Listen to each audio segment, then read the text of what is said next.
Kalau kita ni hanya nak belajar tasawuf tapi tak buang sifat mazmumah, maka sifat mazmumah ni yang menghalang. Karat-karat inilah yang menghalangkan yang menghalang daripada masuknya nur-nur sifat mahmudah.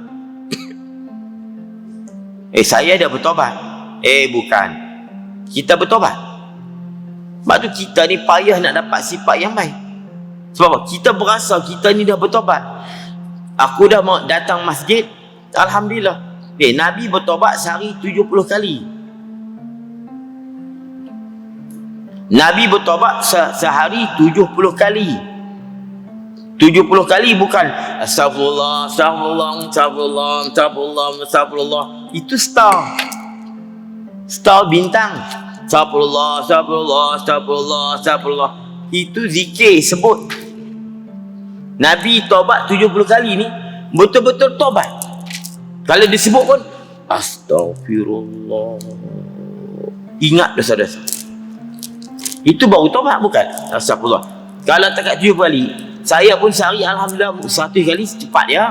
Astagfirullah, astagfirullah, astagfirullah, astagfirullah. 1 kali. Bukan itu tobat, itu sebut. Beristighfar bukan bertobat. Yang Nabi tidak ada dosa, bertobat sehari 7 kali. Kita berapa kali sehari? Bukan saya tanya istighfar 1 kali lah. Bertobat 70 kali bila? Banyak mana kita bertobat? 3 kali pun barangkali tidak. Nabi 70 kali dia bertobat. Jadi jangan kita rasa kita ni kenapa tak ada sifat mahmudah. Aku dah belajar tapi tak berubah.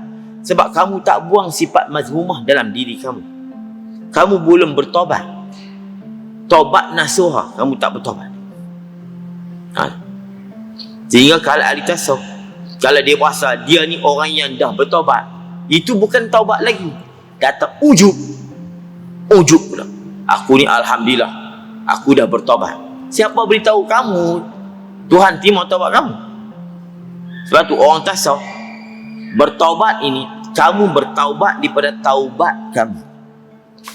Kamu tak nampak, kamu tak pandang taubat kamu. Taubat itu kamu bertaubat daripada taubat kamu. Kita taubat belum lagi. Ahli tasawuf kena taubat daripada taubat, daripada kamu nampak bahawa kamu bertaubat. Kamu ada kemampuan, kamu ada kekuatan di dalam bertaubat. Taubat daripada itu. Ini orang tasawuf. Amma ba'du, maka ini sebuah kitab yang kecil pada permulaan ilmu tasawuf. Ini kalau kita nak belajar hikam, nak belajar Minhajul Abidin, nak belajar Syairus Salikin, apa lagi, nak belajar Ihya Ulumuddin, kena belajar yang ni bu. Dia orang panggil tasawuf syariat. Dia ada tasawuf syariat, tasawuf tarikat, tasawuf hakikat. Yang hakikat ni payah nak jumpa. Silat guru sesat. Ni tasawuf hakikat ni, kalau silat guru sesat. Kalau betul guru dia, alhamdulillah. Hamba himpunkan dia kitab ini kerana peringatan bagi hamba sendiri, untuk peringatan hamba dan bagi sekalian saudara-saudara yang baru belajar, yang baru nak belajar ilmu tasawuf, yang baru nak bertaubat dan nak membuang sifat-sifat mazmumah dan nak meletakkan sifat-sifat mahmudah.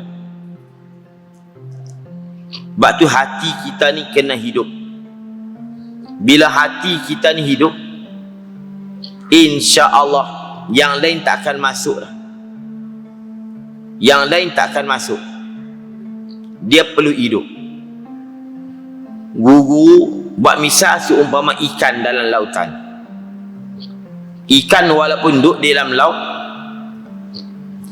tidur dalam laut, duduk dalam laut bertahun-tahun, tetapi masin itu tak masuk dalam tubuh mereka. Masin tak masuk. Kenapa? Sebab ikan itu hidup. Tapi kalau ikan tu mati, cukup dengan segenggam garam, dia akan jadi ikan masin. Dia akan jadi ikan masin. Sebab dia dah mati. Hati kita bila mati akan masuk bermacam-macam. Nah itu. Jadi ikan walaupun duduk dalam laut, tapi dia tak masin. Daging dia tak masin. Sebab dia hidup. Tapi kalau dia mati, dia akan jadi masin. Sebab dah tidak ada satu imuniti yang menegah daripada masuknya garam tadi, masin tadi ke dalam tubuh. Kalau masin ni umpama apa? Sifat-sifat yang keji. Bila hati kita mati, maka masuklah sifat-sifat mazmumah dalam diri. Dan hamba namakan akan kitab ini dengan penawar bagi hati. Penawar bagi hati, supaya dia nak hati kita hidup. Bila hati hidup, insya-Allah yang lain ini akan ke arah yang baik.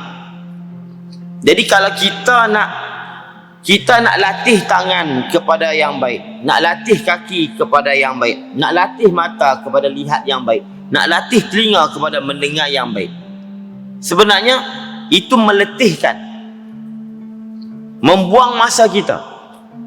Yang baik apa dia? Kamu cuba latihkan hati kamu. Bila hati kamu ini dilatih, dia panggil mujahadah dan riyadah. Bila hati kamu dilatih dan hati kamu jadi baik, maka akan baik segala anggota dan mata kamu. Kenapa mata nak lihat kepada maksiat? Sebab hati nak lihat. Kenapa telinga nak dengar kepada yang maksiat? Kerana hati nak dengar. Bila hati dah tak mau benda itu, telinga tak akan mau dengar benda maksiat, mata tak akan mau lihat akan perkara yang maksiat. Sebab tu ulama tasawuf tumpu satu je kepada hati. Penawar bagi hati nama dia. Selain kita berzikir, lagu mana nak buang sifat-sifat mazmumah, itu kena belajar ilmu tasawuf. Sampai tahap kadang-kadang dia kena bertariqah, dia kena ada zikir-zikir, zikir yang memadamkan, zikir yang menghancurkan akdar dan adron, karat dosa yang menebar dalam hati kita. Jadi nama kitab ini penawar bagi hati, pada menerangkan barang yang wajib dibersihkan daripada segala sifat kecelaan itu, dan dihiasi dengannya,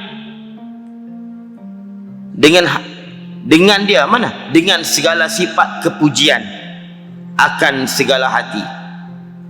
Bersihkan sifat kecelaan dan hiaskan dengan sifat kepujian. Dan hamba akan sebut di dalamnya, dalam kitab ini akan satu pendahuluan, yakni muqaddimah, dan 3 kitab. 3 kitab. Dia ada kitab, bukan kitab 3 biji kitab.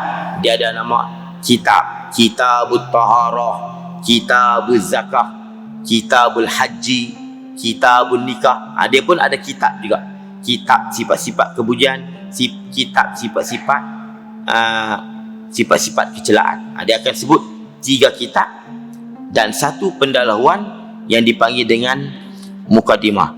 Dan akan Allah Ta'ala juga hamba pohonkan bahawa memberi manfaat ya Allah dengan ini kitab bagi hamba sendiri dan bagi sekalian pembaca kitab ini, dan bahawa Allah menjadikan ya Allah akan di kitab ini ikhlas semata-mata menuntut keredaannya, keredaan Allah, kerana bahawasanya ia Allah sangat kuasa atas tiap-tiap suatu. Saya laju kat sini, saya nak habiskan muqaddimah yang menghimpun kitab ini. Abdul Qadir bin Abdul Muttalib Al-Indonesi Al-Mandiri Khuwaidim, orang yang berkhidmat talabatil ilmi, pelajar penuntut ilmu asyarif yang mulia, bil haram, di Masjidil Haram Al-Makki.